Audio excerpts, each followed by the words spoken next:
बिस्मिल्लाहिर्रहमानिर्रहीम। अस्सलामु अलैकुम वरहमतुल्लाहि वबरकातुहू। एक छोटा सा लेकिन बहुत ही पेचीदा मसला है, वो मैं चाह रहा था आप लोगों के साथ डिस्कस करूं।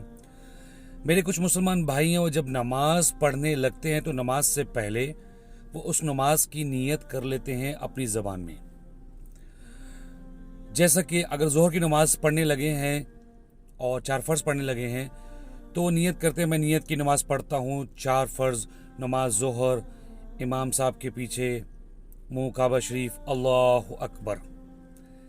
जी मेरे भाइयों, मैं असल में बताना ये चाह रहा था कि हमें सहाबा इकराम से, ताबईन से, तबा ताबईन से, मुहद्दिसीन से कोई भी ऐसी चीज़, ऐसी हदीस नहीं मिलती जिसमें सहाबा इकराम ने नीयत पढ़ी हो। देखें, आप नमाज किस ज़बान में पढ़ते हैं? अरबी में। रसूल